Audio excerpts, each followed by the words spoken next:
Hey everyone! Tonight we begin with the wonderfully bizarre world of medieval medicine, where dove droppings were considered therapeutic, fox lungs were prized remedies, and a good bloodletting could supposedly cure everything from headaches to heartbreak. Medieval healing wasn't just about herbs and prayers. It was a fascinating blend of superstition, observation, and sometimes spectacularly misguided optimism, all wrapped up in one aromatic poultice. So before you settle in for our journey through history's most questionable medical advice, take a moment to like the video and subscribe, but only if you genuinely enjoy what we do here. And let me know in the comments where you're tuning in from and what time it is for you. It's always fascinating to see who's joining us from around the world. Now dim the lights, maybe light a candle like our medieval ancestors would have done. And let's ease into tonight's journey together through the cobblestone streets of medical history. You're walking through a muddy medieval village street, your rough woolen tunic scratching against your skin, and you're nursing the kind of stomachache that comes from eating questionable bread and drinking ale that might have been brewed in a barrel previously used for God knows what. Your belly is rumbling, gurgling, and making sounds that would make a monastery full of monks blush. You need help, but this isn't a world of modern medicine. No, you're about to enter the delightfully chaotic realm of medieval healing, where the cure might be worse than the ailment, and where every remedy comes with a side of religious guilt and a healthy dose of let's see what happens. Enter the medieval physician's understanding of your digestive distress. In the year 1347, if you wandered into a healer's quarters clutching your belly and complaining of what we might politely call excessive wind, you'd be met not with understanding nods about fiber intake or lactose intolerance, but with a learned discourse on the four humours. Your flatulence, good sir or madam, was clearly a sign of imbalanced bile and excessive heat in your lower regions. The solution? Well, that's where things get interesting, and by interesting we mean absolutely bewildering by today's standards. The medieval mind saw your gassy predicament through the lens of Galen's theory of opposites. If your digestive system was producing too much hot, moist air, and believe me, they had very specific ideas about the temperature and humidity of your intestinal gases, then the obvious solution was to introduce cold, dry substances to restore balance.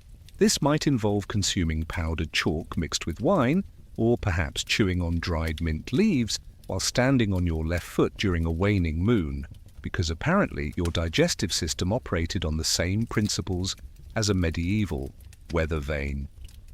But let's say your stomach troubles were more serious than simple gas.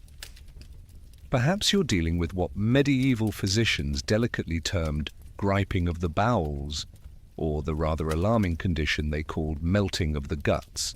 Now we're entering the territory where medieval medicine gets truly creative. Picture yourself lying on a straw mattress while a barber surgeon, because yes, the same person who cut your hair also performed surgery, examines your belly. With the confidence of someone who learned anatomy from illustrated manuscripts that may or may not have been drawn by someone who had actually seen the inside of a human body. Your healer, after consulting his collection of ancient texts and, possibly, throwing some bones for good measure, determines that your digestive woes are caused by an excess of melancholic humour. The prescribed treatment? A series of purging remedies that would make modern medicine run screaming into the night. First, you'd be given an emetic, a delightful concoction designed to make you vomit up all the bad humours. This might consist of bitter herbs like aniseed, or if you were particularly unlucky, a small amount of poison carefully measured to induce retching without actually killing you. The margin for error was, shall we say, optimistic. If vomiting wasn't sufficiently therapeutic, your medieval physician would then prescribe a laxative remedy. Mallow leaves stewed in ale were considered quite effective, as were linseeds fried in hot fat. The goal was to expel whatever evil humors were lurking in your digestive system, and medieval medicine approached this task with the subtlety of a catapult. For particularly stubborn cases, they might resort to an enema, a procedure that involved inserting a greased pipe attached to a pig's bladder, filled with a mixture of water, honey, oil, wheat bran, soap, and various herbs directly into places where pig bladders were never meant to go. The medieval approach to digestive health was nothing if not thorough. If your stomach problems persisted after the purging and the enemas, your healer might decide that the issue was not in your gut, but in your blood. This would call for bloodletting, the medieval cure-all that was applied to everything from headaches to broken hearts. You'd be taken to a barber surgeon who would either cut a vein, apply leeches, or use cupping to draw out the corrupted blood that was obviously causing your digestive distress. The theory was that bad blood created bad humors, which created bad digestion, which created the kind of flatulence that could clear a great hall faster than news of the plague. But what if your problems were more than just physical? Medieval medicine recognized that sometimes digestive issues had supernatural causes. If your stomach troubles coincided with any suspicious activity in the village, a cow giving sour milk, a crop failure, or Mrs. Oldith down the lane looking at you funny, then clearly you were dealing with a curse or demonic influence. The treatment for spiritually induced digestive distress involved a complex combination of prayer, fasting, and the application of holy relics to your abdomen. You might be required to make a pilgrimage to a shrine known for curing stomach ailments, carrying a candle the exact length of your torso as an offering to the appropriate saint. Now, let's say your digestive issues were of a more, shall we say, aromatic nature. Medieval people were not particularly squeamish about bodily functions, but they did have their own ideas about what constituted proper digestive etiquette. Excessive flatulence was seen not just as a medical condition, but as a moral failing, a sign that you had been indulging in gluttonous behavior or harboring sinful thoughts. The cure for chronic wind was therefore both medical and spiritual. You might be prescribed a diet of bland, easily digestible foods. Think boiled barley, weak broth, and bread so stale it could double as armor, combined with increased prayer and confession of whatever sins had obviously led to your digestive rebellion. Medieval physicians also had some rather creative theories about the source of intestinal gas. Some believed it was caused by tiny demons that had taken up residence in your stomach and were having loud parties. Others thought it resulted from eating foods in the wrong combination or during astrologically unfavorable times. If you consumed meat during Mercury's retrograde or ate fish while Mars was ascending, well, digestive chaos was practically guaranteed. The solution might involve wearing specific gemstones, reciting particular prayers, or consuming herbal remedies prepared according to astrological charts that looked more like abstract art than medical guidance. Speaking of herbal remedies, medieval medicine had an impressive arsenal of plants, roots, and botanicals that were believed to cure digestive ailments. Fennel seeds were chewed to reduce gas, ginger root was consumed to settle nauseous stomachs, and various mint preparations were used to cool down overly heated digestive systems. But medieval herbalism wasn't content with simple, straightforward remedies. No, they believed in complex preparations that combined multiple ingredients in elaborate recipes that sometimes read more like spell books than medical texts. A typical medieval remedy for digestive troubles might include 20 or 30 different herbs, roots, and spices, all carefully measured and combined according to ancient formulas. These preparations, called theriacs, could contain everything from dried roses and cinnamon to powdered pearls and unicorn horn. Though what exactly constituted unicorn horn was a matter of some debate and probably involved more ordinary animal parts than actual mythical creatures. The most famous theriac contained over 60 ingredients and was believed to cure everything from snake bites to stomach aches to existential dread. But perhaps the most fascinating aspect of medieval digestive medicine was the role of diet in treatment. Medieval physicians believed that food was medicine and medicine was food, and they prescribed specific diets with the same authority that modern doctors prescribe antibiotics. If you were suffering from excessive heat in your digestive system, you'd be prescribed cooling foods like cucumber, lettuce, and fish. If your constitution was too cold and damp, you'd need warming foods like pepper, ginger, and red meat. The theory was elegant, even if the execution sometimes left patient more confused than cured. Medieval dietary medicine also took into account the time of year, the phase of the moon, and your individual temperament. Spring called for cleansing foods to purge winter's accumulated toxins. Summer required cooling foods to counteract the heat. Autumn needed warming foods to prepare for winter's cold. And winter demanded hearty, heating foods to maintain body temperature and fight off disease. Your personal temperament, whether you were naturally hot or cold, wet or dry, determined which foods would help or harm your digestion. Let's imagine you're a medieval peasant dealing with what we might today call irritable bowel syndrome. Your daily diet consists mainly of dark bread, porridge, ale, and whatever vegetables you can grow or forage. You're experiencing cramping, irregular bowel movements, and general digestive distress. A medieval physician would first determine your humoral constitution through a complex process involving examination of your urine, feeling your pulse, and asking detailed questions about your sleep patterns, dreams, and emotional state. Once your humoral balance was assessed, your physician would prescribe a treatment regimen that might include dietary changes, herbal remedies, bloodletting, and spiritual practices.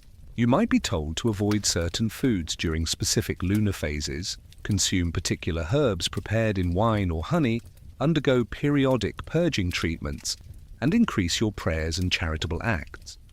The treatment was holistic in a way that modern medicine sometimes lacks, addressing not just your physical symptoms, but your spiritual and emotional well-being as well. Of course, not all medieval digestive remedies were based on humoral theory. Some were rooted in folk wisdom passed down through generations of village healers and wise women. These remedies often had more practical basis than the elaborate theories of learned physicians. Chamomile tea for stomach upset, ginger for nausea, and peppermint for gas were folk remedies that actually worked, even if the explanations for why they worked involved theories about plant spirits and sympathetic magic rather than modern understanding of active compounds and pharmacology. But medieval medicine wasn't content with simple herbal teas and dietary adjustments. They also had some truly spectacular treatments that would make modern medical ethics committees faint with horror. Take, for example, the treatment for severe constipation that involved administering an enema containing wine, honey, oil, and soap through a tube connected to a pig's bladder. The patient would be positioned appropriately while the contents of the pig's bladder were forced into their digestive system through what can only be described as medieval hydraulic engineering.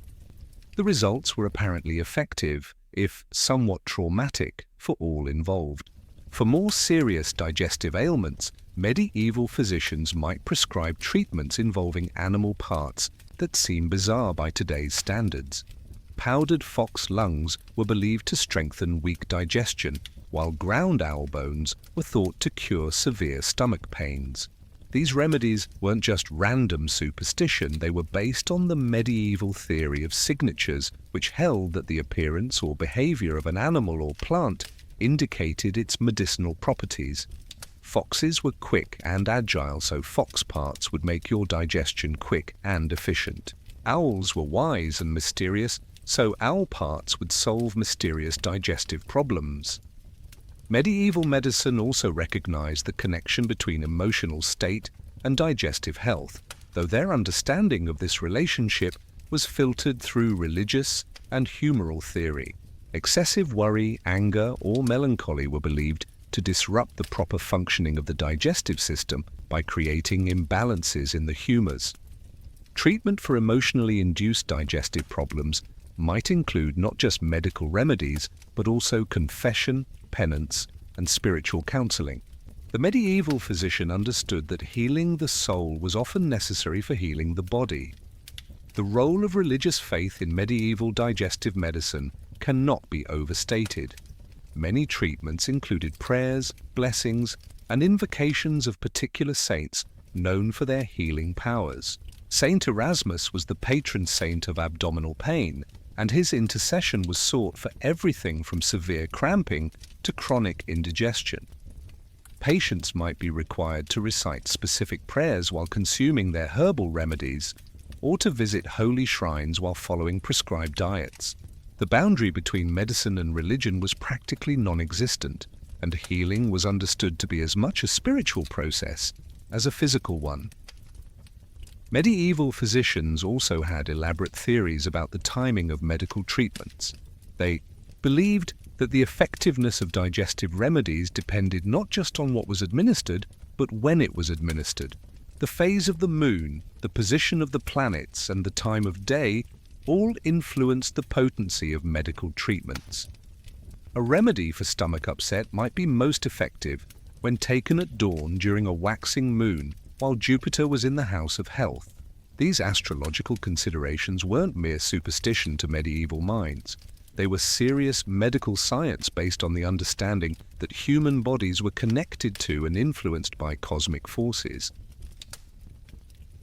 The preparation of medieval digestive remedies was often as complex as their administration. Herbs had to be gathered at specific times under particular conditions by people in the right spiritual state. The grinding, mixing, and cooking of remedies followed elaborate procedures that might take days or weeks to complete. A simple stomach remedy could involve herbs gathered at midnight on the feast of St. John, ground with a mortar and pestle blessed by a priest, mixed with wine aged in oak barrels for 7 years, and heated over a fire kindled with wood from a tree that had been struck by lightning. Medieval medicine also recognized different types of digestive problems that required different treatments. What they called hot stomach, characterized by burning sensations and excessive appetite, required cooling remedies like cucumber juice, lettuce leaves, and barley water. Cold stomach, marked by poor appetite and sluggish digestion, needed warming treatments like ginger, pepper, and heated wine. Wet stomach, associated with nausea and excessive saliva, called for drying agents like roasted herbs and aged cheeses. Dry stomach, causing constipation and hard stools, required moistening remedies like oil, honey, and fresh fruits. The medieval understanding of digestion itself was fascinatingly complex and completely wrong by modern standards. They believed that food was cooked in the stomach by natural heat, similar to cooking in a pot over a fire. This cooking process transformed food into the 4 humors, which were then distributed throughout the body by the blood. Digestive problems arose when this cooking process went wrong. If the stomach was too hot, food would be overcooked and produce excess bile. If too cold, food would remain undigested and create phlegmatic humors. Based on this understanding, medieval treatments for digestive problems often focused on regulating the temperature and moisture of the stomach.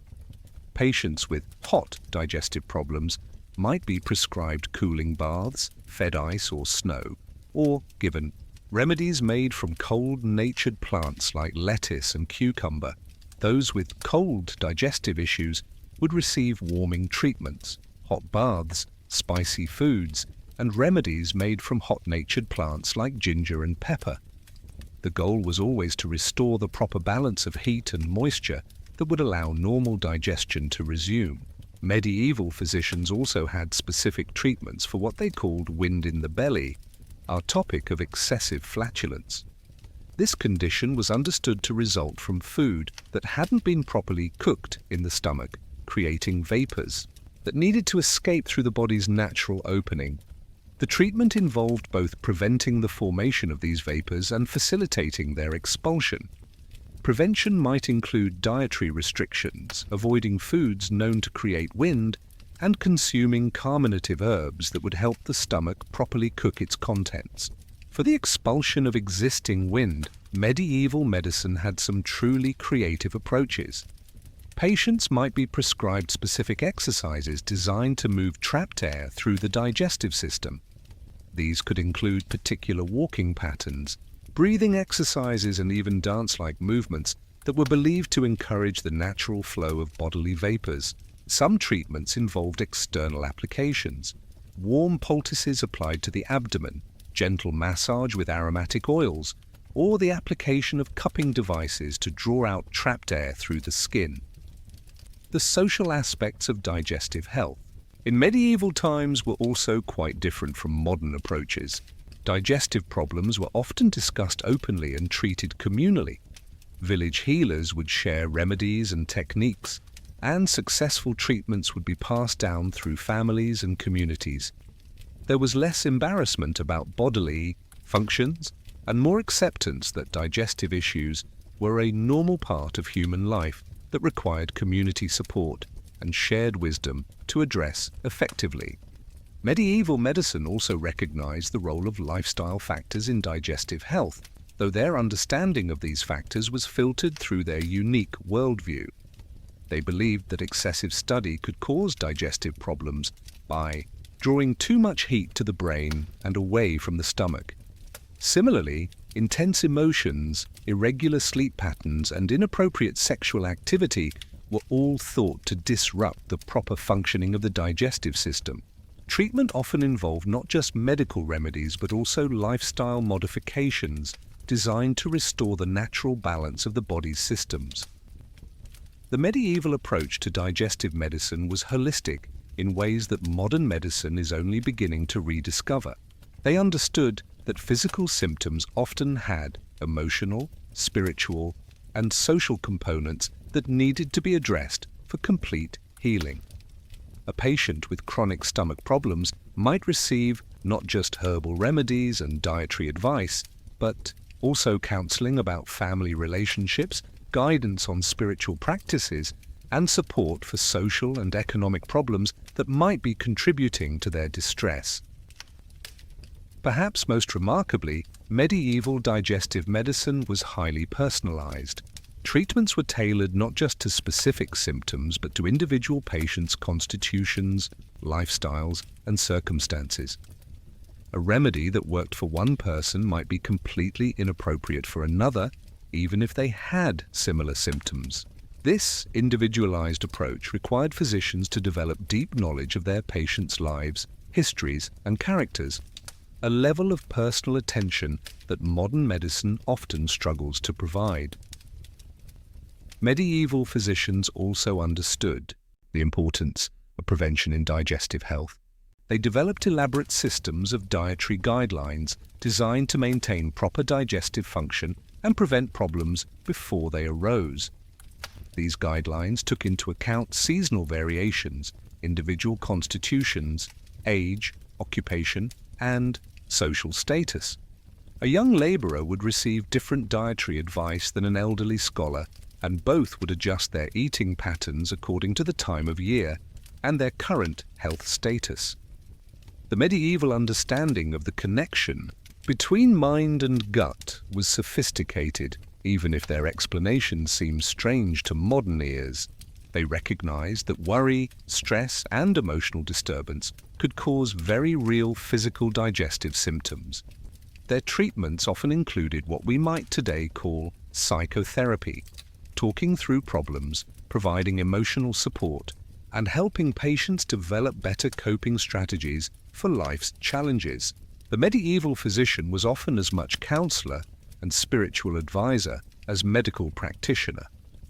Enter the fascinating medieval understanding of what they called diseases of the bowels that went far beyond simple indigestion.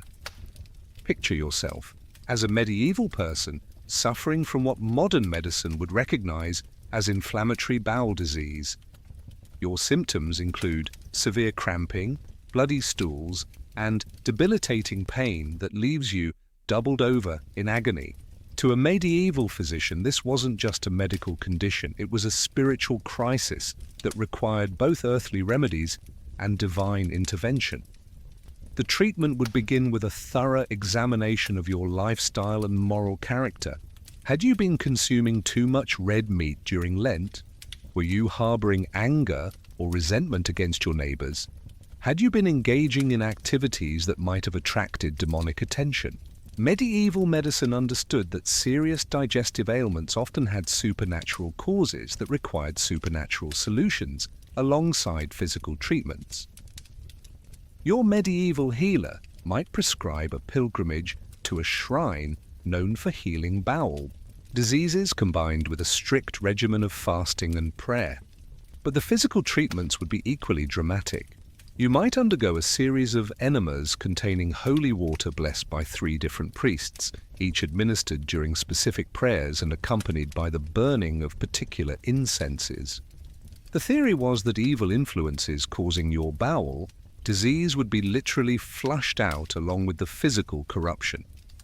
For severe cases of what they called bloody flux, basically dysentery, medieval physicians had remedies that were both ingenious and horrifying. One popular treatment involved creating a poultice from ground pearls, powdered coral, and the burned bones of a stag, all mixed with rose water and applied to the abdomen, while the patient recited the Lord's Prayer backwards. The logic was that pearls and coral came from pure water, stag bones represented swiftness and health, and backward prayers would reverse the disease process. But let's say your digestive problems were less dramatic but more embarrassing. Medieval people suffered from what they delicately termed looseness of the bowels, chronic diarrhea that could be both socially awkward and physically debilitating. The medieval understanding of this condition was that the natural heat of the stomach had become too weak to properly cook food, allowing undigested matter to pass through the body without being transformed into proper nutrients. The treatment for chronic diarrhea involved both strengthening the stomach's natural heat and binding up the loose humors that were causing the problem. You might be prescribed a diet consisting entirely of foods considered binding: aged cheese, toasted bread, boiled rice, and wine mixed with ground chalk. These foods were thought to literally tie up the loose humors and restore proper consistency to your bowel movements. Medieval physicians also had specific remedies for different types of diarrhea. Watery stools indicated excessive phlegmatic humors and required hot, dry treatments like ginger and cinnamon. Bloody diarrhea suggested too much choler and needed cooling remedies like cucumber juice and lettuce leaves. Green stools, and yes, medieval physicians paid very close attention to stool color, indicated melancholic corruption, and required complex preparations involving multiple herbs designed to purge the black bile causing the problem. The preparation of anti-diarrheal remedies in medieval times was an elaborate process that could take weeks to complete. A typical recipe might call for herbs gathered during specific lunar phases, dried in the sun for exactly 7 days, ground in a mortar that had been blessed by a priest, and mixed with wine that had been aged in oak barrels that had never contained vinegar. The final preparation would be administered while the patient faced east and recited prayers to Saint Erasmus, the patron saint of abdominal disorders. Now imagine you're dealing with the opposite problem: severe constipation that has lasted for weeks. Medieval medicine understood constipation as a blockage of the natural flows of the body, often caused by excessive cold and dryness in the digestive system. The treatments were designed to warm and moisten the affected organs while physically clearing the blockage through various forms of mechanical intervention. The first line of treatment for serious constipation involved dietary modifications that would make modern nutritionists weep. You would be put on a regimen of exclusively moist, slippery foods: boiled onions, stewed prunes, olive oil mixed with honey, and broths made from fatty meats. The goal was to lubricate your internal passages while warming your digestive system, enough to restore normal function. If dietary treatments failed, medieval physicians would resort to increasingly dramatic interventions. You might receive daily enemas containing warm oil, honey, and soap administered through elaborate devices that looked more like medieval torture instruments than medical equipment. For particularly stubborn cases, they might insert suppositories made from soap, honey, and various herbs directly into the rectum, sometimes leaving them in place for hours while you lay on your side in what must have been considerable discomfort. The most extreme treatment for chronic constipation involved what medieval physicians called mechanical purgation, essentially manual removal of impacted waste using specially designed tools. This procedure, performed by barber surgeons who were equally comfortable cutting hair and performing surgery, involved the patient being positioned in ways that would violate modern concepts of medical dignity, while the surgeon attempted to physically clear the blockage. The survival rate for these procedures was optimistic at best. Medieval medicine also recognized a condition they called wind colic, essentially trapped gas that caused severe cramping and bloating. This condition was understood to result from food that had fermented in the stomach rather than being properly cooked, creating vapors that became trapped in the intestinal passages. The pain could be excruciating, and medieval treatments reflected the urgency with which these cases were regarded.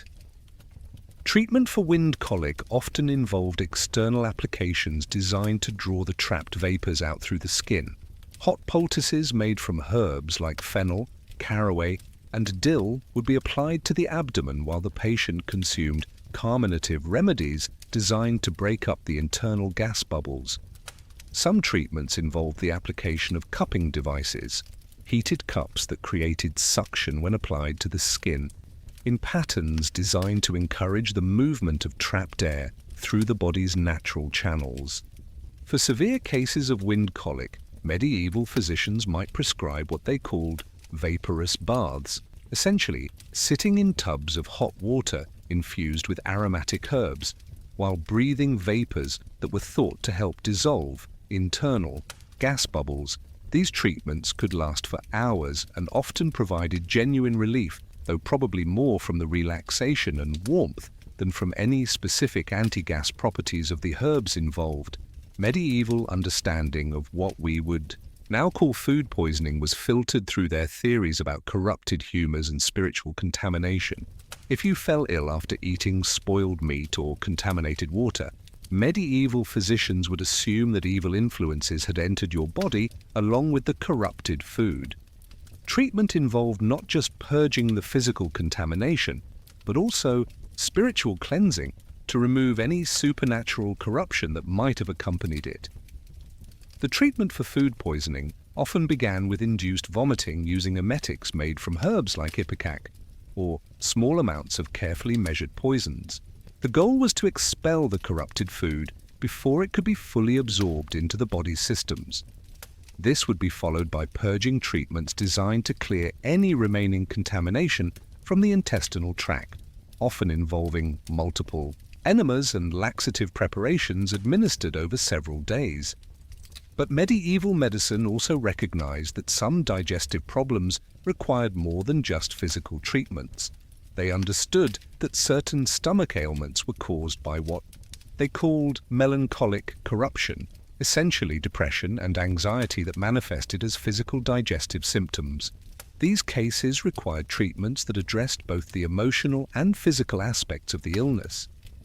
A patient suffering from melancholic digestive problems might be prescribed a combination of herbal antidepressants, herbs like St. John's, wort and lemon balm that were believed to lift the spirit, along with dietary modifications designed to counteract the cold, dry nature of melancholic humors. The treatment might also include music therapy, exposure to pleasant scents, and social activities designed to restore emotional balance and joy. Medieval physicians also had specialized treatments for digestive problems that affected different social classes. Peasants, whose diets consisted mainly of dark bread, porridge and vegetables, often suffered from what medieval medicine called coarse stomach, digestive systems that had become adapted to rough, difficult-to-digest foods, but couldn't handle more refined fare. When peasants were exposed to rich foods during festivals or celebrations, they often became violently ill. The treatment for coarse stomach involved gradually retraining the digestive system to handle different types of food.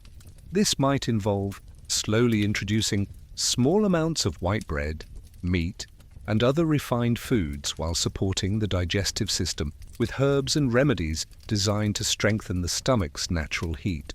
The process could take months and required careful monitoring to prevent serious illness.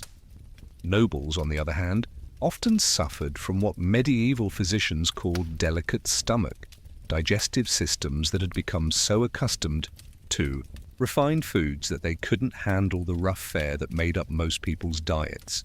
This condition was seen as both a mark of social status and a medical liability, as it made nobles vulnerable to digestive problems when traveling or during times of scarcity. Treatment for delicate stomach involved strengthening exercises for the digestive system, gradually introducing coarser foods while supporting digestion with warming spices and digestive aids. Nobles might be prescribed special diets that included carefully measured amounts of brown bread, root vegetables, and other common foods, consumed under medical supervision to prevent digestive shock. Enter the fascinating medieval understanding of age-related digestive health. Medieval medicine recognized that different life stages brought different digestive challenges and required different approaches to treatment. Children's digestive systems were understood to be naturally hot and moist, making them susceptible to conditions caused by excessive heat and dampness. Common childhood digestive problems included what medieval physicians called worm corruption, intestinal parasites that were believed to thrive in the warm, moist environment of young digestive systems. Treatment for childhood worm problems involved herbs that were believed to be toxic to parasites but safe for children, things like wormwood, tansy, and garlic. These herbs would be prepared in sweet syrups or mixed with honey to make them palatable to young patients. The treatment often included dietary restrictions designed to create an environment hostile to parasites, avoiding sweet foods that were thought to feed worms and consuming bitter herbs that would make the digestive system uninhabitable for unwanted guests. But medieval children faced other digestive challenges as well. They were prone to what physicians called milk fever, digestive problems caused by consuming too much milk or milk that had been contaminated by the mother's emotional state. If a nursing mother was angry, sad, or frightened, medieval theory held that these emotions would corrupt her milk and cause digestive problems in her child. Treatment involved both herbal remedies for the child and emotional counseling for the mother. Medieval physicians also recognized that children's digestive systems were more sensitive to environmental factors than adult systems.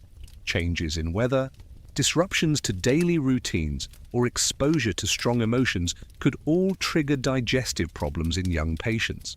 Treatment often focused on creating stable, calm environments for sick children while providing gentle remedies that wouldn't overwhelm their delicate systems.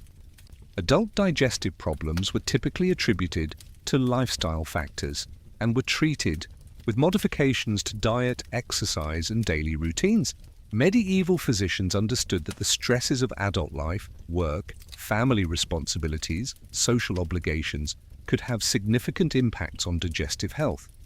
Treatment often involved not just medical remedies, but also counseling about life balance and stress management. Working adults faced specific digestive challenges based on their occupations. Farmers, who worked long hours in all weather conditions, often developed what was called field stomach, digestive problems, caused by irregular eating schedules, exposure to the elements, and the physical stress of agricultural labor. Treatment might include warming foods to counteract exposure to cold and damp, easily digestible meals that could be consumed quickly during work, and herbs to support recovery from physical exhaustion. Craftsmen and artisans faced different challenges.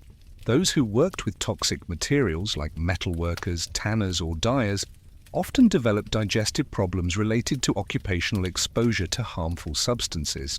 Medieval physicians understood that these toxic exposures could corrupt the humors and disrupt normal digestive function. Treatment involved both purging remedies to clear toxins from the body and protective measures to prevent further exposure. Merchants and traders who traveled frequently and were exposed to unfamiliar foods and water often developed traveler's stomach, a collection of digestive problems caused by constant dietary changes and the stress of travel. Medieval medicine had specific remedies for traveler's stomach that could be easily transported and used in unfamiliar environments. These might include dried herbs that could be steeped in any available liquid, portable binding agents for diarrhea, and protective charms believed to ward off foreign diseases. Elderly digestive problems were understood to result from the natural cooling and drying of the body that came with age. Older people's digestive systems were thought to lack the natural heat necessary for proper food processing, leading to a variety of age-related digestive issues.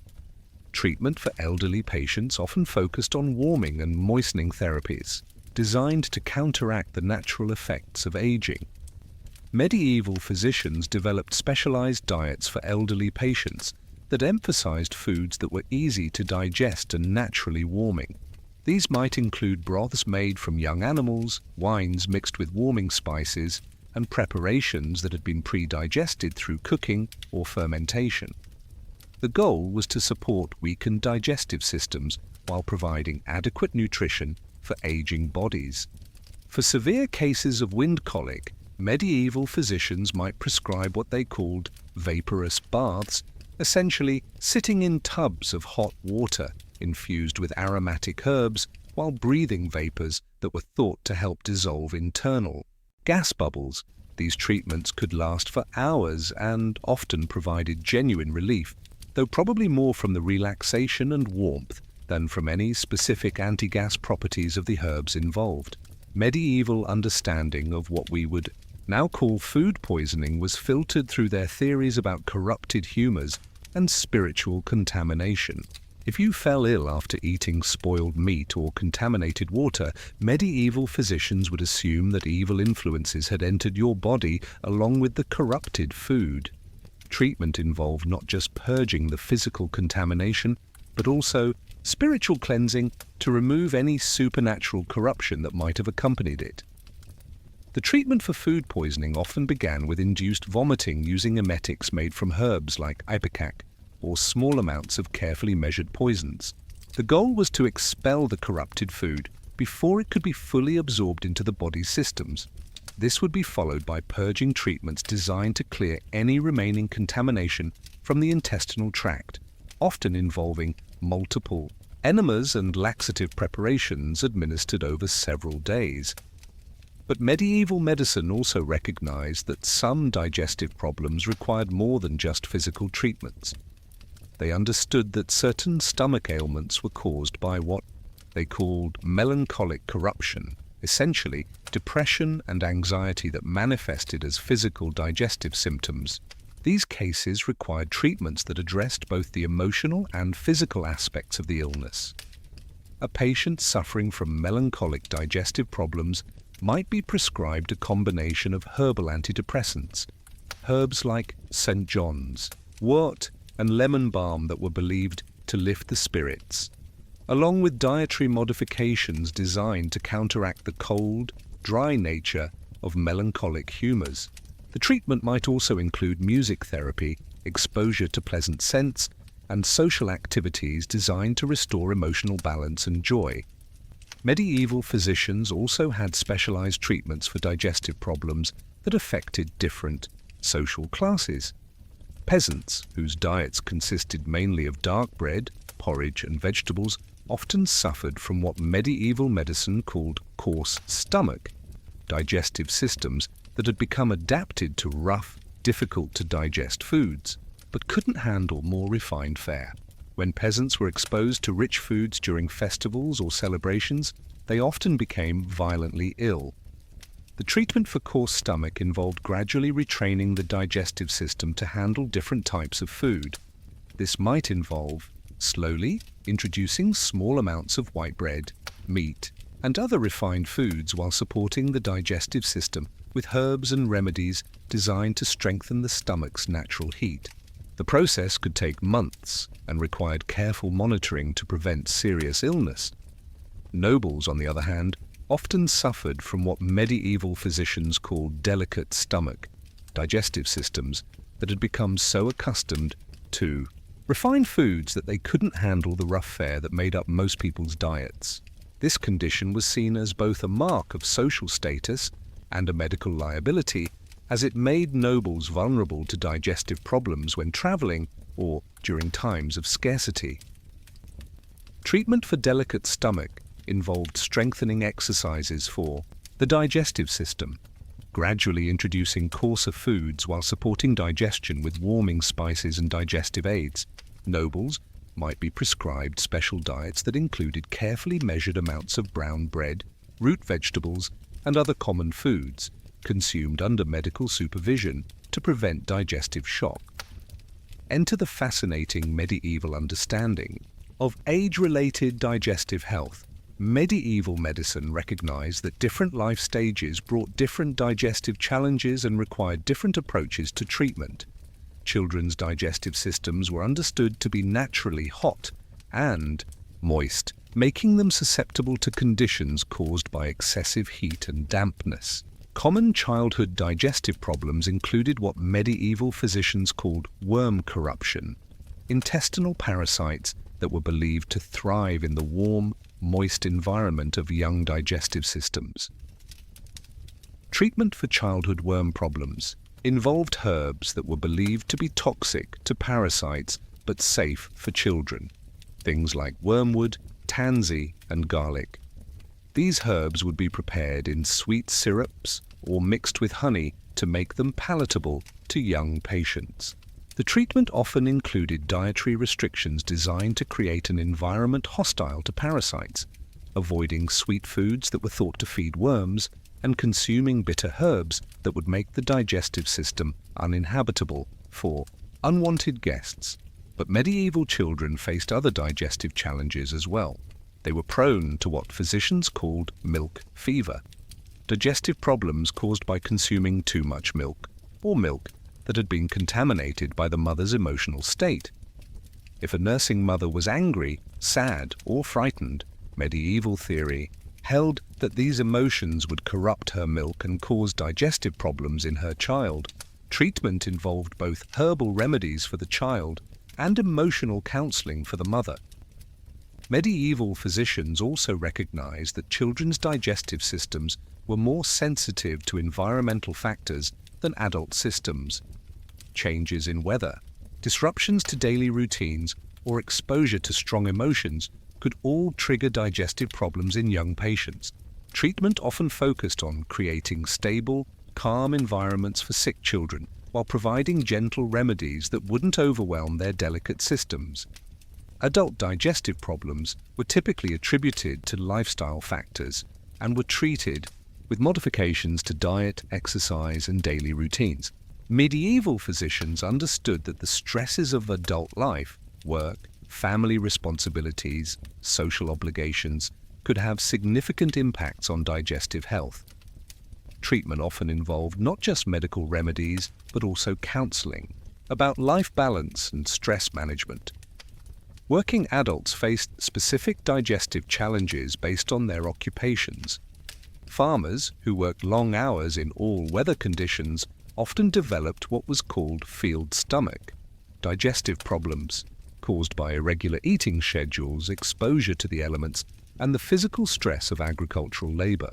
Treatment might include warming foods to counteract exposure to cold and damp, easily digestible meals that could be consumed quickly during work, and herbs to support recovery from physical exhaustion. Craftsmen and artisans faced different challenges. Those who worked with toxic materials, like metalworkers, tanners, or dyers, often developed digestive problems related to occupational exposure to harmful substances. Medieval physicians understood that these toxic exposures could corrupt the humors and disrupt normal digestive function. Treatment involved both purging remedies to clear toxins from the body and protective measures to prevent further exposure. Merchants and traders, who traveled frequently and were exposed to unfamiliar foods and water, often developed traveler's stomach, a collection of digestive problems caused by constant dietary changes and the stress of travel. Medieval medicine had specific remedies for traveler's stomach that could be easily transported and used in unfamiliar environments. These might include dried herbs that could be steeped in any available liquid, portable binding agents for diarrhea, and protective charms believed to ward off foreign diseases. Elderly digestive problems were understood to result from the natural cooling and drying of the body that came with age. Older people's digestive systems were thought to lack the natural heat necessary for proper food processing, leading to a variety of age-related digestive issues. Treatment for elderly patients often focused on warming and moistening therapies, designed to counteract the natural effects of aging. Medieval physicians developed specialized diets for elderly patients that emphasized foods that were easy to digest and naturally warming. These might include broths made from young animals, wines mixed with warming spices, and preparations that had been pre-digested through cooking or fermentation. The goal was to support weakened digestive systems while providing adequate nutrition for aging bodies. Spring digestive treatments often focused on gentle purging remedies designed to clear winter's accumulated waste products from the body. These might include mild laxatives, diuretic herbs to flush the kidneys, and bitter greens to stimulate sluggish digestive organs. Medieval physicians understood that spring cleaning wasn't just for houses. Bodies needed seasonal maintenance as well. Summer brought its own digestive challenges. The heat could overstimulate digestive organs, leading to problems with overactive digestion, dehydration, and food spoilage. Summer treatments focused on cooling remedies, increased fluid intake, and foods that wouldn't spoil quickly in warm weather. Medieval physicians developed sophisticated food preservation techniques, partly to address summer digestive health concerns. Autumn was seen as a time of preparation for winter's challenges. Digestive treatments during this season focused on building up the body's reserves while gradually transitioning to the heavier, more warming foods needed for cold weather. Medieval physicians understood that successful winter health began with proper autumn preparation. Winter digestive medicine emphasized warming treatments designed to counteract the season's cold, damp influence on the body. Foods and remedies during this time were chosen for their heating properties, and special attention was paid to maintaining digestive warmth when external temperatures dropped. Medieval winter remedies often included warming spices, heated wines, and foods that would provide sustained energy during the cold months. Enter the complex world of medieval understanding of digestive pain and its management. Medieval physicians recognized different types of abdominal pain and developed specific treatments for each. Sharp, stabbing pains were thought to result from excess choler and required cooling, calming treatments. Dull, aching pains suggested melancholic corruption and needed warming, drying remedies. Cramping pains indicated trapped wind or corrupted humors and called for carminative or purging treatments. Medieval pain management for digestive disorders included both internal and external treatments. Internal remedies might include pain-relieving herbs like willow bark or poppy preparations, carefully measured to provide relief without causing dangerous side effects. External treatments could include warm poultices, massage with aromatic oils, or the application of heated stones to painful areas. The medieval approach to chronic digestive pain was particularly sophisticated. They understood that constant pain could itself become a disease that required treatment beyond addressing the underlying cause. Chronic pain Patients might receive not just medical remedies but also emotional support, spiritual counseling, and lifestyle modifications designed to help them cope with ongoing discomfort. Medieval medicine also recognized the phenomenon we might today call referred pain, digestive problems that cause pain in other parts of the body. They understood that stomach disorders could cause headaches, that intestinal problems could lead to back pain, and that liver problems could affect mood and mental clarity. Treatment often addressed these secondary effects alongside the primary digestive symptoms. The role of community support in medieval digestive medicine extended far beyond simple family care. Entire communities might rally around members suffering from serious digestive ailments, providing not just practical support, but also participating in communal healing rituals. These might include group fasting to show solidarity with the sufferer, communal preparation of healing remedies, or collective prayers for the patient's recovery. Guild members often had access to specialized medical knowledge related to their trade. Bakers might know remedies for digestive problems caused by grain consumption, brewers could provide treatments for ale-related stomach upset, and spice merchants might offer exotic ingredients for digestive remedies. This professional networking provided additional resources for treating digestive problems beyond what individual physicians could offer. Medieval medicine also recognized what they called sympathetic stomach problems, digestive issues that were caused by emotional connections to other people. If someone you cared about was suffering from digestive problems, medieval theory held that you might develop similar symptoms through sympathetic connection. Treatment involved not just addressing your own symptoms, but also ensuring that the original sufferer received proper care. This understanding of sympathetic illness led to some touching practices in medieval medicine.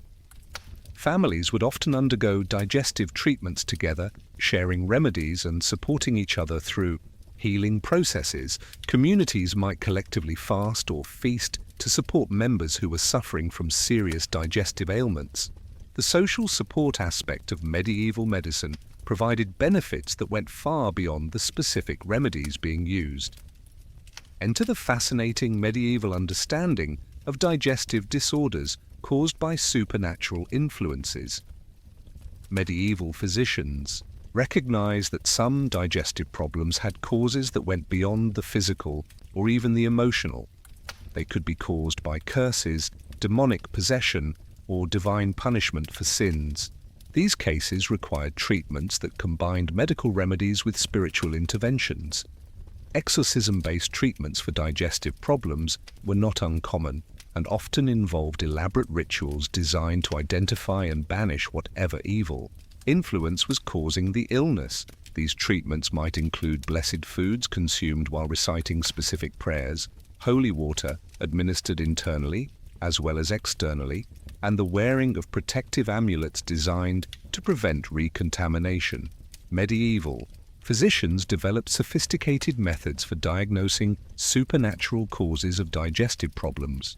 They would look for signs like symptoms that defied normal medical treatment, digestive problems that coincided with other supernatural events in the community, or patterns of illness that suggested malevolent magical intervention.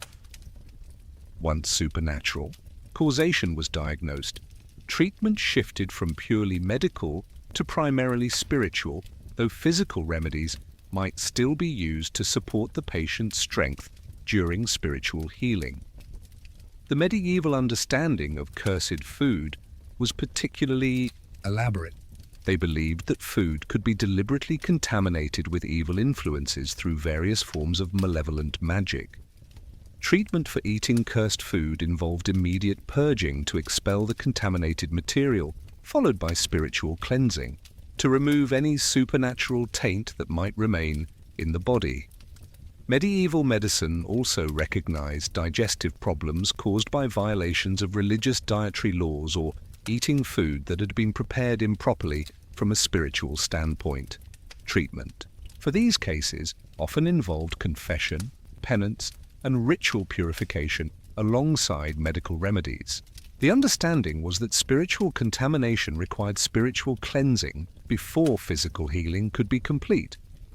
The role of religious pilgrimage in treating digestive disorders was significant in medieval medicine. Certain shrines were famous for their healing powers related to specific digestive problems, and patients would travel great distances seeking cures. The pilgrimage itself was seen as part of the treatment. The physical journey, the spiritual discipline, and the demonstration of faith all contributed to the healing process. Pilgrimage medicine for digestive disorders often included specific requirements that patients had to fulfill during their journey. They might be required to fast on certain days, consume only bread and water, or carry heavy objects as acts of penance. These practices were believed to demonstrate the patient's commitment to healing and their willingness to suffer for their cure. Enter the complex world of medieval pharmaceutical preparation for digestive remedies. The creation of digestive medicines was often as elaborate as the treatments themselves, involving complex procedures that could take weeks or months to complete. Master apothecaries guarded their recipes closely, and the preparation of the most powerful remedies was surrounded by secrecy and ritual. A typical theriac, the master remedy believed to cure multiple digestive ailments, might require ingredients gathered from across the known world. These could include spices from India, herbs from the Alps, minerals from specific mines, and animal parts from creatures that had to be hunted or captured under particular conditions. The gathering, preparation, and combination of these ingredients followed elaborate protocols that were as much ritual as science. The timing of pharmaceutical preparation was considered crucial. Herbs had to be gathered during specific lunar phases, preferably by people who had maintained ritual purity through fasting and prayer. The grinding and mixing of ingredients followed astrological timing, with different steps performed when particular planets were in favorable positions. The final cooking or aging of remedies often required precise timing that could extend over several months. Medieval pharmaceutical preparation also included quality control measures, though these were based on medieval understanding of purity and potency rather than modern concepts of active ingredients. Apothecaries would test their preparations using various methods: tasting for proper balance of flavors, observing color changes during preparation, and even testing remedies on animals before administering them to human patients. The storage and preservation of digestive remedies was another complex aspect of medieval pharmaceutical practice. Different remedies required different storage conditions. Some needed to be kept cool and dry, others required exposure to specific amounts of sunlight, and still others had to be stored in containers made from particular materials. The potency of remedies was thought to change over time, and apothecaries had to know how aging affected different preparations. Medieval medicine also recognized the importance of the relationship between healer and patient in the effectiveness of digestive treatments. They understood that a patient's trust in their physician could significantly affect the outcome of treatment, and they developed elaborate protocols for building and maintaining therapeutic relationships. The initial consultation for digestive problems was often an elaborate affair that could last several hours. Medieval physicians would not only examine the patient's physical symptoms, but also inquire about their dreams, their relationships with family and community, their spiritual practices, and their emotional state. This comprehensive assessment was seen as essential for understanding the full scope of the patient's condition and designing effective treatment. Medieval physicians also understood the importance of hope and positive expectation in healing. They would often describe their treatments in ways that emphasized their power and effectiveness, sometimes using dramatic language or elaborate ceremonies to enhance the patient's belief in the remedy's potency. This wasn't seen as deception, but as an essential part of the healing process.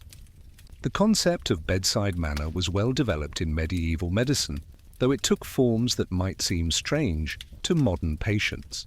Medieval physicians might pray with their patients, engage in philosophical discussions about the nature of illness and health, or provide detailed explanations of humoral theory as part of building therapeutic relationships. Enter the medieval understanding of group digestive health and communal treatment approaches. Medieval physicians recognized that digestive problems could sometimes affect entire communities, requiring coordinated responses that went beyond individual treatment. These might include outbreaks of food poisoning from contaminated grain supplies, seasonal digestive disorders that affected whole villages, or digestive problems that spread through communities during times of stress or crisis. Community-wide, digestive health measures included coordinated dietary modifications implemented across entire villages or neighborhoods. During times of epidemic illness, entire communities might adopt specific eating patterns designed to prevent digestive problems that could weaken people's resistance to disease. These community health measures included coordinated fasting periods, shared consumption of protective foods, and collective preparation of preventive remedies. Medieval physicians also recognized that some digestive problems were best treated through group therapy approaches. Patients with similar conditions might be treated together, sharing remedies and supporting each other through the healing process. These group treatments often included communal meals designed to support digestive health, group exercises or activities, and shared spiritual practices. The medieval understanding of family digestive health was particularly sophisticated. They recognized that digestive problems often ran in families, though they attributed this to shared humoral characteristics rather than genetic factors. Family treatment approaches might include household dietary modifications, shared herbal remedies, and coordinated lifestyle changes designed to address common digestive susceptibilities. Medieval medicine also included preventive approaches to family digestive health. Newlyweds might receive dietary counseling designed to ensure that their different humoral constitutions would be compatible. Pregnant women would be advised about foods and activities that could affect their unborn children's digestive health. Children would be gradually introduced to different foods according to protocols designed to build strong digestive systems. The role of seasonal festivals and communal eating in digestive health was recognized and managed through medical guidelines. Medieval physicians understood that the rich foods and excessive consumption associated with religious and secular celebrations could cause community-wide digestive problems. They developed protocols for feast preparation, guidelines for safe indulgence, and remedies for post-celebration digestive recovery. Enter the fascinating medieval approach to digestive health education and prevention. Medieval physicians understood that preventing digestive problems was often easier and more effective than treating them after they developed. They created elaborate educational systems designed to teach people how to maintain digestive health through proper diet, lifestyle, and spiritual practices. Medieval digestive health education often began in childhood, with parents and community elders teaching young people about proper eating habits, the humoral properties of different foods, and the importance of regular elimination. This education was often incorporated into religious instruction, with dietary guidelines presented as moral as well as medical imperatives.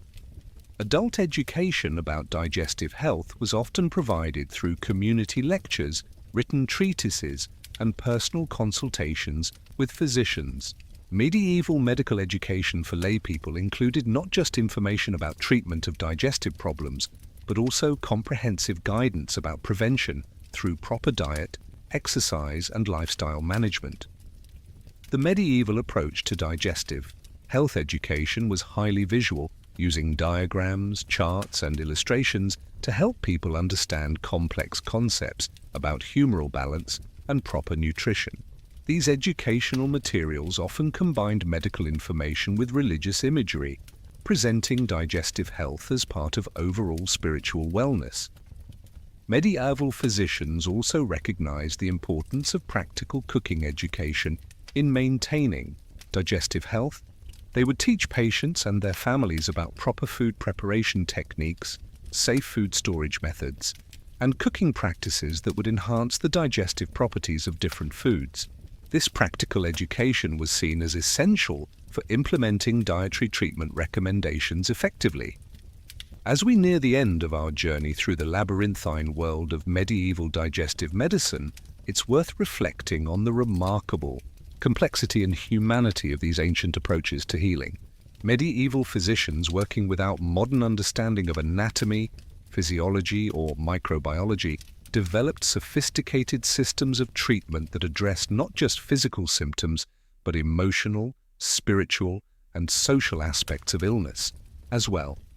Their recognition that digestive health was intimately connected to overall wellness, that individual differences required personalized treatment approaches, and that healing involved the whole person rather than just isolated symptoms, reflects insights that modern medicine is only beginning to rediscover. While their specific theories about humors and their understanding of digestive physiology were often wildly incorrect, their holistic approach to healing and their commitment to treating patients as complete human beings offers valuable lessons for contemporary healthcare. Medieval digestive medicine also demonstrates the remarkable human capacity for hope and creativity in the face of illness and suffering. These healers, working with limited knowledge and primitive tools, refused to accept that digestive problems were untreatable. They developed elaborate systems of care, invested enormous time and energy in understanding their patients' conditions, and maintained faith that healing was possible even when their methods were ineffective. The social aspects of medieval digestive medicine, the community support, the family involvement, the recognition that healing often required addressing social and economic factors as well as medical symptoms, remind us that illness and healing are fundamentally human experiences that cannot be divorced from their social context. Perhaps, most importantly, medieval digestive medicine illustrates the timeless human qualities that drive all healing endeavors: compassion, dedication, the willingness to try anything that might help, and the fundamental belief that suffering can be relieved and that life can be made better. These qualities transcend the specific methods used and remain as relevant today as they were 1,000 years ago. As you drift off to sleep tonight, perhaps with your modern understanding of digestion and your well-functioning digestive system, quietly doing its work without the need for pig bladder enemas or unicorn horn powder, take a moment to appreciate both how far we've come and how much we share with our medieval ancestors. We're all still human beings dealing with human bodies, human problems and human hopes for healing and wholeness. The methods may have changed dramatically, but the fundamental human desire to feel better, to understand our bodies, and to care for one another remains beautifully, reassuringly constant across the centuries. Medieval digestive medicine, for all its strange theories and bizarre treatments, reflects the same basic human impulses that drive modern medicine: the desire to heal, the commitment to help others, and the unwavering belief that knowledge and compassion can overcome suffering. And if you happen to wake up with a bit of indigestion, maybe try some chamomile tea or peppermint instead of powdered fox lungs or backward prayers. Some things, thankfully, have improved with time, but the caring, the dedication to healing, and the fundamental humanity that drove medieval physicians to dedicate their lives to helping others feel better, those timeless qualities remain as constant and beautiful as ever, connecting us across the centuries in our shared human experience of seeking health, comfort, and healing. Enter the medieval approach to what they called stomach fever. Essentially, any digestive condition that came with elevated temperature. Medieval physicians understood that fever in the stomach was different from fever in other parts of the body and required specialized treatment. The stomach's natural heat was thought to be corrupted, creating excessive warmth that could literally cook food too quickly or burn the delicate tissues of the digestive organs. Treatment for stomach fever involved a delicate balance of cooling the corrupted heat while maintaining enough natural warmth for proper digestion. This might involve consuming ice-cold remedies made from cucumber juice and lettuce water, while simultaneously applying warm compresses to the abdomen to prevent the stomach from becoming too cold. The patient might be required to alternate between cooling and warming treatments throughout the day, following elaborate schedules that took into account the natural rhythms of body temperature. Medieval physicians also recognized that stomach fever could be caused by emotional heat, excessive anger, passion, or excitement that literally overheated the digestive organs. Treatment for emotionally induced stomach fever involved not just physical cooling remedies, but also emotional calming techniques. Patients might be prescribed periods of meditation, exposure to calming music, or even temporary isolation from stressful situations until their emotional temperature cooled to normal levels. The role of bloodletting in treating stomach fever was particularly elaborate. Medieval physicians believed that overheated blood was often the root cause of digestive fever, and that removing the corrupted blood would allow the stomach to cool naturally. However, the timing and method of bloodletting for stomach fever required precise calculation. Too much blood removed and the stomach would become too cold to function. Too little, and the fever would continue. Medieval bloodletting for digestive problems involved careful consideration of which blood vessels to open. Blood from vessels closer to the stomach was thought to be more directly connected to digestive heat, while blood from more distant vessels might be cooler and less effective for treating stomach fever. The amount of blood removed was calculated based on the patient's size, age, constitution, and the severity of their fever.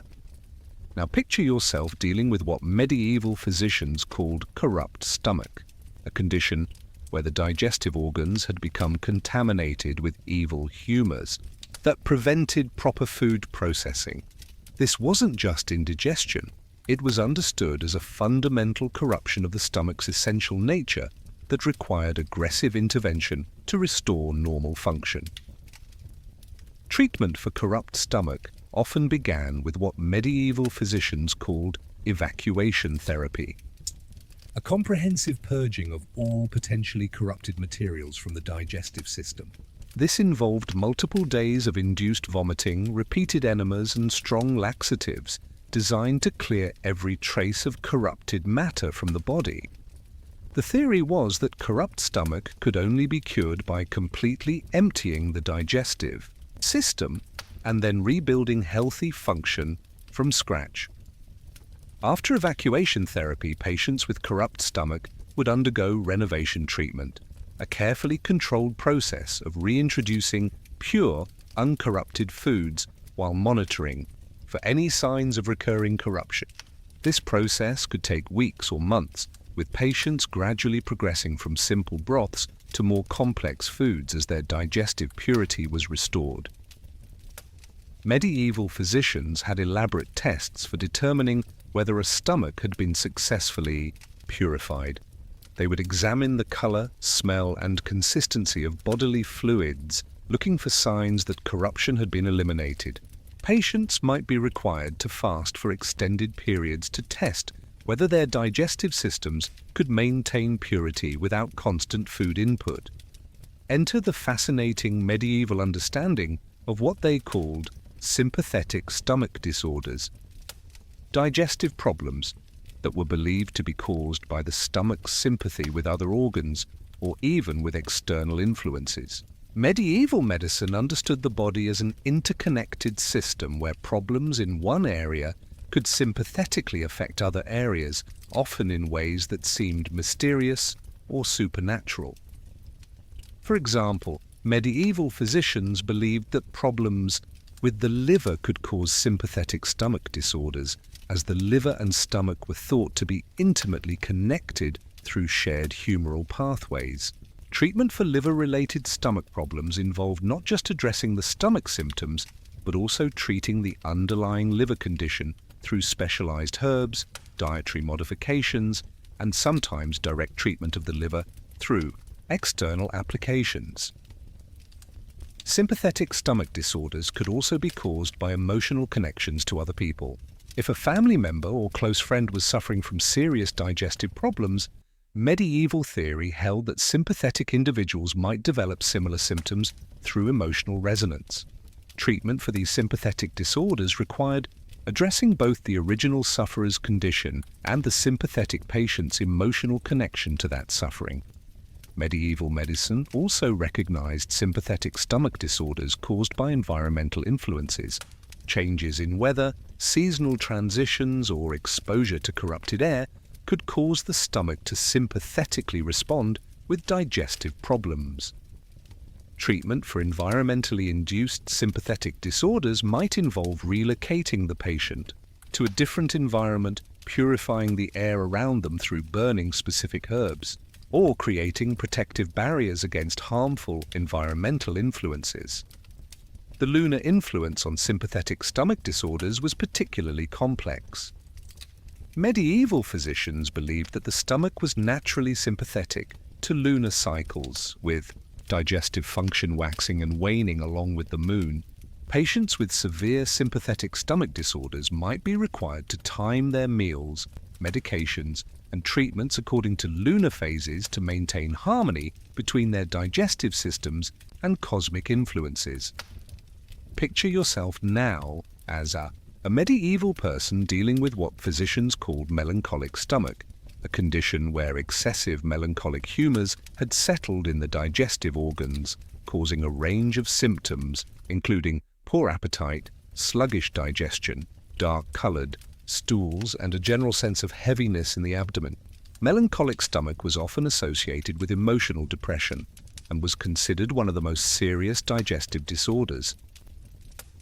Treatment for melancholic stomach required addressing both the physical accumulation of melancholic humors and the emotional states that contributed to their formation. Patients might be prescribed antidepressant herbs like St. John's wort and lemon balm, combined with warming foods and spices designed to counteract the cold, dry nature of melancholic corruption. The goal was to transform the melancholic humors into lighter, more balanced substances that could be easily eliminated from the body. Medieval physicians understood that melancholic stomach often resulted from prolonged periods of sadness, worry, or despair. Treatment therefore included what we might today call psychotherapy, extended conversations with physicians, priests, or other counselors designed to address the emotional roots of the physical symptoms. Patients might be encouraged to engage in activities that would naturally lift their spirits and counteract melancholic tendencies. The dietary treatment for melancholic stomach was particularly elaborate. Patients were required to avoid all foods considered melancholic in nature: dark breads, aged cheeses, dried meats, and most vegetables that grew underground. Instead, they were prescribed foods considered naturally cheerful and warming: fresh fruits, young cheeses, white breads, and preparations that included warming spices like cinnamon and ginger. Exercise therapy for melancholic stomach involved specific activities designed to move stagnant melancholic humors out of the digestive organs. This might include gentle walking in pleasant surroundings, dancing to uplifting music, or engaging in crafts and activities that would naturally elevate mood and promote circulation of lighter humors throughout the body. Enter the medieval understanding of what they called gluttonous stomach, a condition caused by excessive eating that had stretched and corrupted the digestive organs beyond their natural capacity. Medieval physicians understood that overeating wasn't just a moral failing, it was a medical condition that required serious intervention to prevent permanent damage to the digestive system.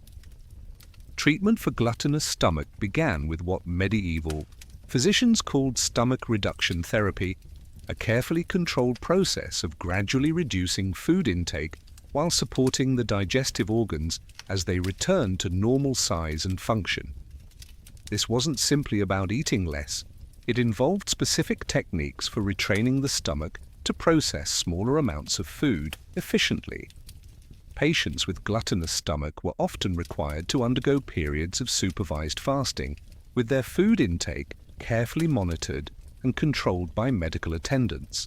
The goal wasn't to starve the patient, but to gradually retrain their digestive system to function normally with appropriate amounts of food. This process could take months and required constant medical supervision to prevent complications. Medieval physicians also recognized that gluttonous stomach often had emotional and social causes that needed to be addressed alongside the physical symptoms. Patients might receive counseling about the spiritual dangers of gluttony, social support to help them resist temptation, and alternative activities to replace the emotional comfort they had been seeking through excessive eating. The herbal treatment for gluttonous stomach included plants believed to suppress excessive appetite while supporting healthy digestion. These might include bitter herbs that would naturally reduce food cravings, digestive aids that would help the stomach process smaller amounts of food more efficiently, and calming herbs that would address the emotional needs that had led to overeating. Now imagine dealing with what medieval physicians called cold stomach, a condition where the natural heat of the digestive organs had become too weak to properly process food.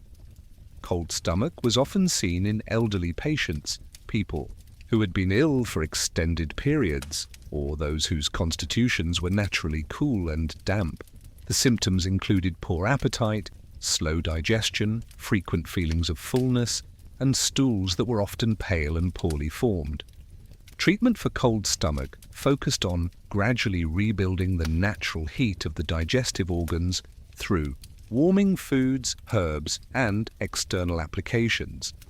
Patients might be prescribed diets consisting almost entirely of warming foods, red meats, heating spices, aged wines, and preparations that had been cooked with significant amounts of fire. Heat. The goal was to slowly kindle the stomach's natural fire until it could maintain proper temperature independently. Medieval physicians used various external warming treatments for cold stomach. Patients might receive daily applications of heated oils to the abdomen, warm poultices made from heating herbs, or even heated stones placed on the stomach area while the patient rested. These external treatments were designed to provide warmth to the digestive organs, while the internal warming treatments gradually restored natural function. The seasonal treatment for cold stomach was particularly important. Medieval physicians understood that cold stomach patients were especially vulnerable during winter months and required more intensive warming treatments during cold weather. Summer treatments focused on maintaining and building digestive heat, while taking advantage of the warm weather to strengthen the patient's constitution. Exercise therapy for cold stomach involved activities specifically designed to generate internal heat and promote circulation to the digestive organs. This might include vigorous walking, dancing, or even specific breathing exercises that were believed to fan the flames of digestive fire. The timing of these exercises was crucial. They needed to be performed when the stomach was empty, but not so long before meals that the generated heat would dissipate. Enter the complex medieval understanding of women's monthly digestive changes and how these affected treatment approaches. Medieval physicians recognized that women's digestive systems underwent regular cyclical changes that corresponded with their menstrual cycles, and that treatment needed to be adjusted accordingly throughout the month. During the premenstrual phase, women were thought to accumulate excess humors that could affect digestive function. Treatment during this time might focus on gentle purging remedies designed to prevent the buildup of corrupted substances, dietary modifications to support the body's natural cleansing processes, and herbs that would help regulate the balance of feminine humors. The menstrual phase itself was understood as a natural purging time when the body eliminated excess humors through menstrual flow. Digestive treatments during menstruation were carefully designed not to interfere with this natural cleansing process. Women might be prescribed supportive herbs that would ease digestive discomfort while allowing the natural purging to continue, and gentle foods that wouldn't burden the digestive system during this time of internal reorganization. Post-menstrual treatment focused on rebuilding and strengthening the digestive system after the natural purging of menstruation. Women might receive nourishing foods designed to replenish depleted humors, strengthening herbs that would restore digestive vigor, and tonics that would prepare the body for the next monthly cycle. Medieval physicians also recognized that women's digestive problems could be related to reproductive issues in complex ways. Treatment often involved addressing both digestive and reproductive health simultaneously, using herbs and remedies that would support both systems. This holistic approach reflected the medieval understanding that women's bodies were naturally more complex and variable than men's, requiring more sophisticated medical attention. Picture yourself now dealing with what medieval physicians called scholar's stomach, a specific type of digestive disorder that affected people who spent long hours in sedentary mental activity. Medieval medicine recognized that intensive study and intellectual work could cause specific digestive problems that required specialized treatment approaches. Scholar's stomach was understood to result from too much heat being drawn to the brain, leaving the digestive organs cool and sluggish. The symptoms included poor appetite during study periods, digestive discomfort after meals, and difficulty processing food when engaged in intensive mental activity. Treatment needed to address both the intellectual demands and the digestive dysfunction. Medieval treatment for scholar's stomach involved carefully balancing intellectual activity with digestive health. Scholars might be prescribed specific study schedules that included regular breaks for meals and digestion, dietary guidelines that would support both mental clarity and digestive function, and exercises designed to redirect heat from the brain back to the digestive organs. The herbal treatment for scholar's stomach included plants that were believed to support both mental and digestive function simultaneously. These might include herbs that would enhance memory and concentration while also supporting digestive heat, or preparations that would calm mental agitation while strengthening the stomach's natural warmth. Medieval physicians also recognized that scholar's stomach often had emotional components related to the stress and anxiety of intellectual work. Treatment might include counseling about work-life balance, techniques for managing study-related stress, and social activities designed to provide relief from intensive mental activity. Enter the fascinating medieval understanding of seasonal digestive health and the elaborate protocols developed for maintaining digestive balance throughout the year. Medieval physicians understood that each season brought specific challenges and opportunities for digestive health, and they developed comprehensive seasonal treatment approaches. Spring digestive medicine focused on cleansing and renewal after winter's accumulation of toxins and heavy foods. Spring treatments included gentle purging remedies to clear winter's accumulated waste, fresh herbs and vegetables to provide cleansing nutrition, and activities designed to awaken sluggish digestive systems after winter's dormancy. The goal was to prepare the digestive system for the increased activity and lighter foods of summer. Medieval spring cleansing involved more than just dietary changes. Patients might undergo comprehensive detoxification programs that included herbal purges, increased physical activity, exposure to fresh air and sunlight, and even spiritual cleansing. Practices designed to purify both body and soul for the new year. These spring renewals were seen as essential for maintaining health throughout the coming year.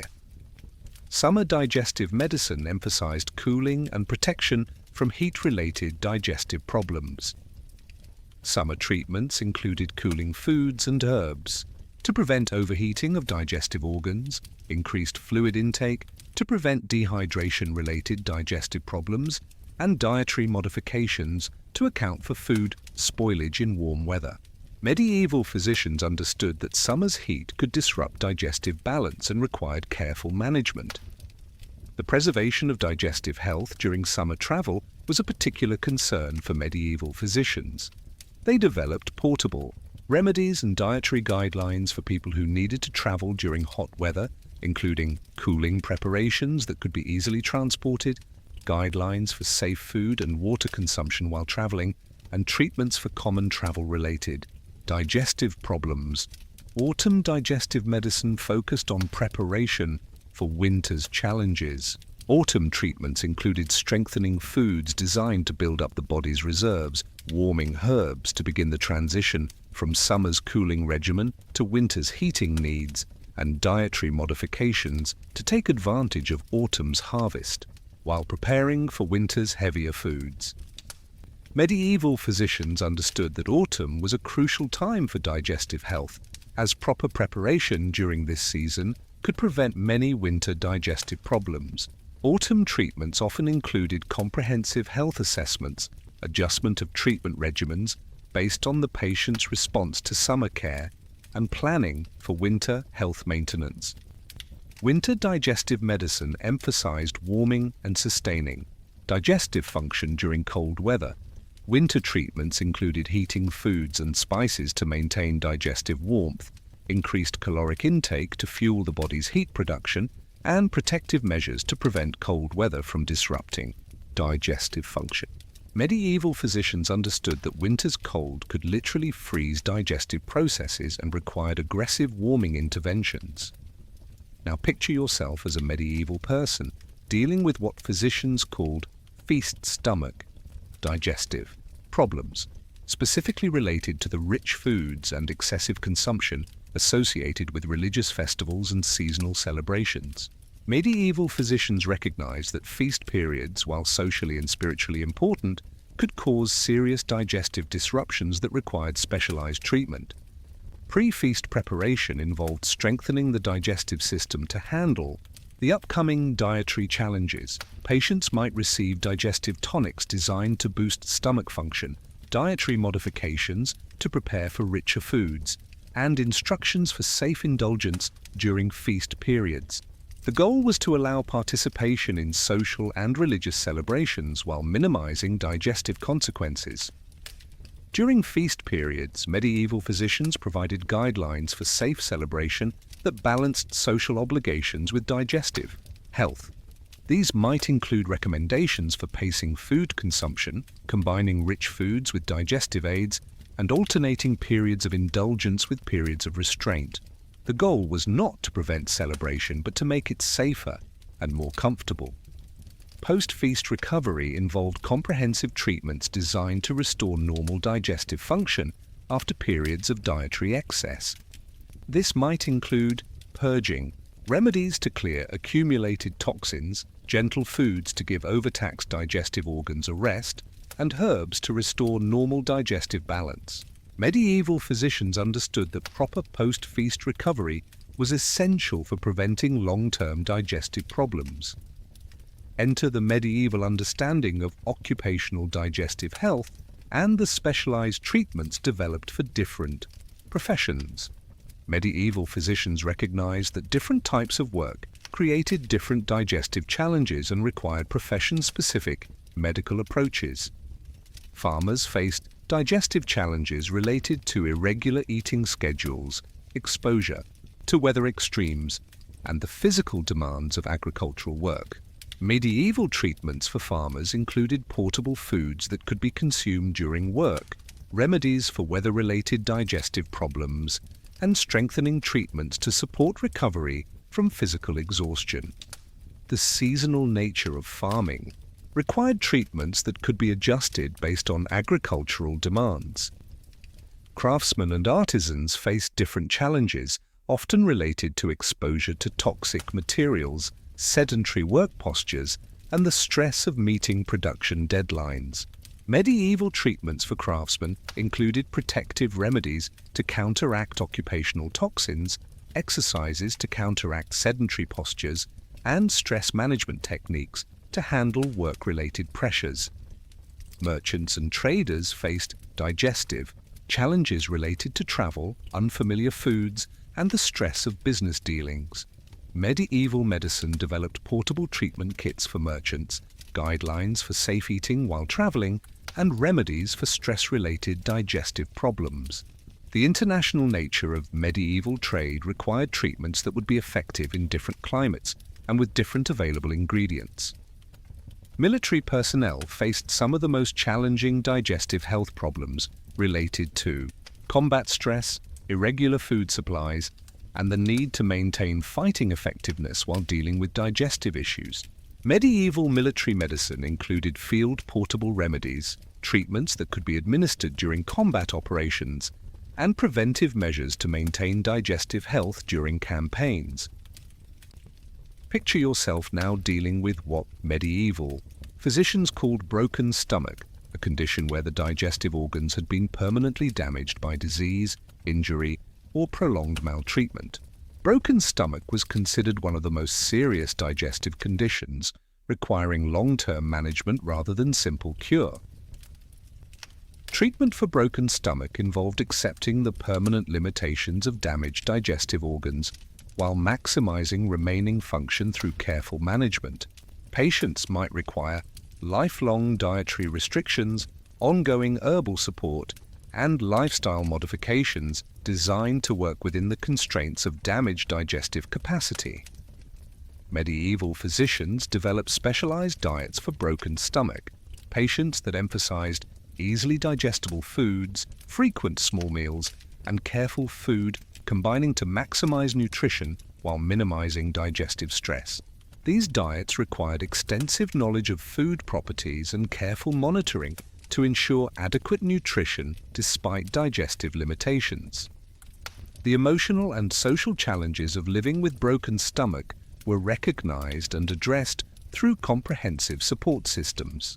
Patients might receive counseling about adjusting life expectations, family education about supporting someone with chronic digestive limitations, and community resources to help with the practical challenges of managing a chronic condition. Medieval medicine also included palliative care approaches for broken stomach patients whose condition was too severe for active treatment. These approaches focused on comfort, pain management, and quality of life rather than cure, recognizing that not all digestive problems could be completely resolved, but that suffering could still be minimized through appropriate care. Enter the fascinating medieval understanding of digestive health in religious communities and the specialized medical approaches developed for monks, nuns, and other religious professionals. Medieval physicians recognized that religious life created unique digestive challenges that required specialized medical knowledge. Monastic digestive medicine dealt with the health effects of regular fasting, communal eating schedules, and the limited diets often prescribed by religious rules. Medieval physicians developed fasting protocols that would minimize digestive damage while fulfilling spiritual requirements, communal meal guidelines that would support individual digestive needs within group settings, and supplementary treatments to address nutritional deficiencies that might result from religious dietary restrictions. The psychological aspects of religious digestive health were particularly complex. Medieval physicians understood that spiritual stress, religious scrupulosity, and the emotional intensity of religious life could all contribute to digestive problems. Treatment might include spiritual counseling, modifications to religious practices when they conflicted with health needs, and techniques for managing religious anxiety that manifested as digestive symptoms. Medieval medicine also addressed the digestive health challenges faced by pilgrims, religious travelers, who often endured significant hardships in pursuit of spiritual goals. Pilgrimage medicine included portable remedies for common travel-related digestive problems, guidelines for maintaining digestive health while traveling under difficult conditions, and treatments for digestive problems that might arise from exposure to unfamiliar foods, water, and climates during religious journeys. Now picture yourself dealing with the medieval understanding of hereditary digestive problems, conditions that seemed to run in families and required specialized approaches that took into account familial patterns of illness. Medieval physicians recognized that some digestive problems had hereditary components, though they understood these through humoral theory rather than modern genetics. Family digestive medicine involved assessing the humoral characteristics of entire family lines, identifying patterns of digestive vulnerability that might be passed from parents to children, and developing preventive strategies for family members who showed signs of inherited digestive weaknesses. This might include specialized diets for entire families, herbal treatments that could be shared among family members, and lifestyle modifications designed to counteract inherited digestive tendencies. Medieval physicians also recognized that family digestive health could be affected by shared environmental factors, common dietary patterns, and similar lifestyle stresses. Treatment approaches often involved addressing these shared factors alongside any truly hereditary components, creating comprehensive family health strategies that addressed both inherited and environmental influences on digestive health. The marriage counseling aspects of medieval digestive medicine were particularly interesting.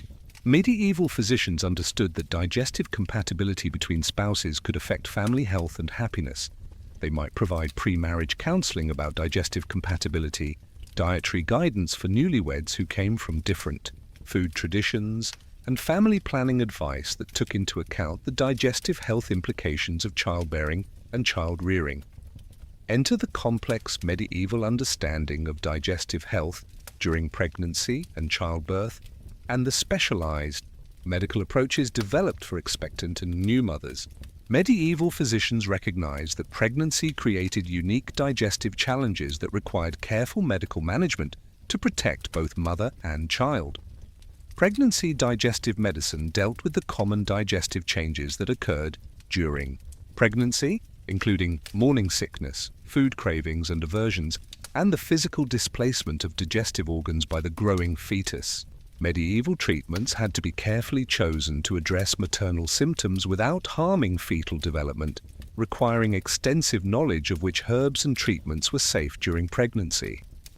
The dietary management of pregnancy digestive health was particularly elaborate. Medieval physicians developed specialized pregnancy diets that would provide adequate nutrition for both mother and fetus while addressing common pregnancy-related digestive problems. These diets often included specific foods believed to support fetal development, dietary modifications to address morning sickness and food aversions, and nutritional supplements to ensure adequate vitamin and mineral intake during pregnancy. Postpartum digestive medicine addressed the digestive recovery process after childbirth, including the restoration of normal digestive function after pregnancy-related changes, dietary support for breastfeeding mothers, and treatment of postpartum digestive problems that might arise during recovery. Medieval physicians understood that proper postpartum digestive care was essential for maternal health and successful breastfeeding. The breastfeeding aspects of medieval digestive medicine were particularly complex. Medieval physicians believed that maternal digestive health directly affected breast milk quality and infant health. They developed dietary guidelines for nursing mothers that would optimize milk production and quality, treatments for digestive problems that might affect milk production, and monitoring protocols to ensure that maternal digestive treatments didn't negatively affect nursing infants. As we reach the final stages of our journey through the intricate world of medieval digestive medicine, it's worth reflecting on the remarkable sophistication and humanity of these ancient healing approaches.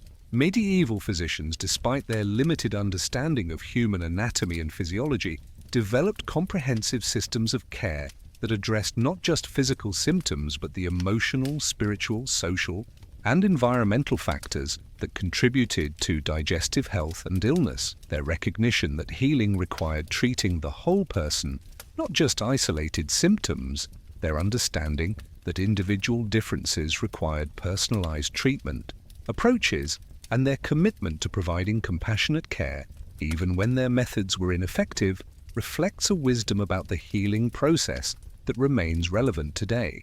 Medieval digestive medicine reminds us that the relationship between healer and patient, the importance of hope and faith in recovery, and the value of community support in healing are timeless aspects of medical care that transcend specific treatments or technologies. The medieval approach to digestive health also demonstrates the remarkable human capacity for adaptation and creativity in the face of illness and suffering. These healers, working without modern diagnostic tools or pharmaceutical interventions, developed elaborate systems of observation, reasoning, and intervention that represented the best of their time's knowledge and capabilities. Their willingness to experiment, their careful documentation of treatments and outcomes, and their commitment to passing medical knowledge to future generations laid the foundation for all subsequent medical progress.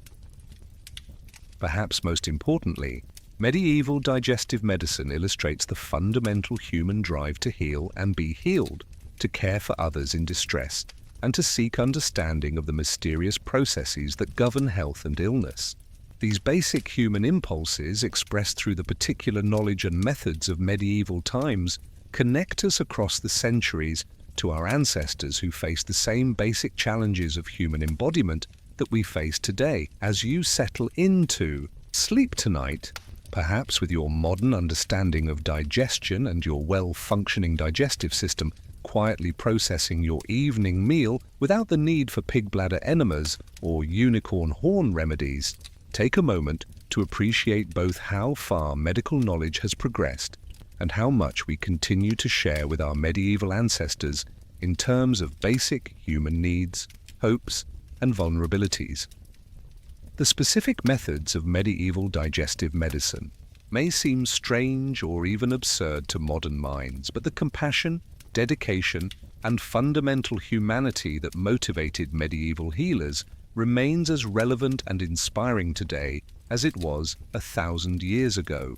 Their commitment to helping others feel better, their willingness to try anything that might provide relief, and their understanding that healing involves more than just physical interventions reflects timeless qualities of human caring that connect us across the centuries. And so, as you drift peacefully to sleep, perhaps you can carry with you an appreciation for the long human tradition of healing and caring that stretches from medieval monasteries and village healing huts to modern hospitals and clinics. The tools and knowledge may have changed dramatically, but the fundamental human commitment to healing and the basic desire to relieve suffering remain beautifully, reassuringly constant across time and culture, reminding us that we are part of an ancient and ongoing human story of compassion, hope, and the endless quest to understand and improve the mysterious miracle of human health.